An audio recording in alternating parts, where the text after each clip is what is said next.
Sosok dermawan asal Malaysia Ustadz Ebit Lew mengunjungi Pekanbaru sejak Senin 11 April 2022. Dalam lawatannya ke ibu kota Riau, ia terlihat melakukan beberapa agenda. Ustadz Ebit Lew menemui Ustadz Abdul Somad ke kediamannya dan melakukan aktivitas bersama saat Ramadan. Tak hanya itu, dalam unggahan akun Facebook Ebit Lew, ia juga menjumpai anak-anak Vespa yang ada di kota Bertuah.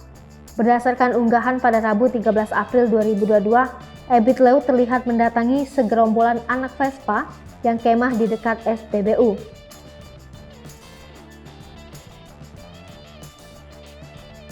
Ia lalu menuliskan caption menyentuh usai bertemu dengan anak Vespa itu. Ebit Lew menjelaskan meskipun baru bertemu dengan para remaja tersebut, dirinya merasa sudah kenal lama.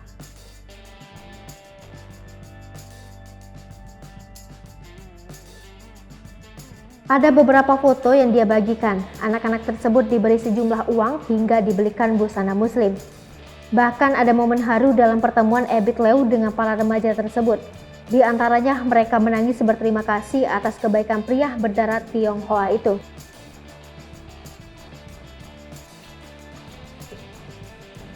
Aktivitas yang dilakukan Ustadz Ebit Lew memancing komentar dari netizen. Banyak mereka merasa takjub dan mendoakan yang terbaik untuk Ebit Lew.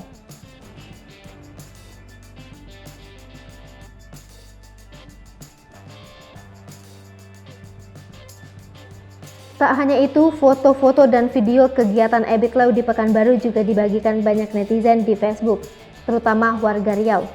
Diketahui, Ustadz Ebit Lew bernama lengkap Ebit Irawan bin Ibrahim Lew.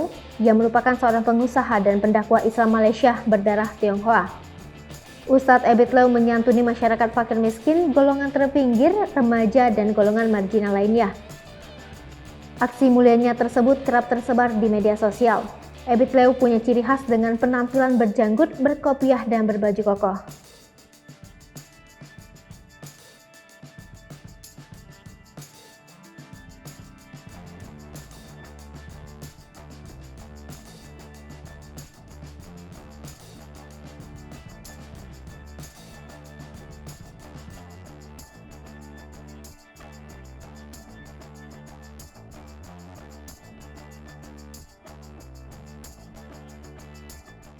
Hai pemirsa Sri Popo TV, jangan lupa komen, like, dan subscribe, serta tonton terus berita-berita terupdate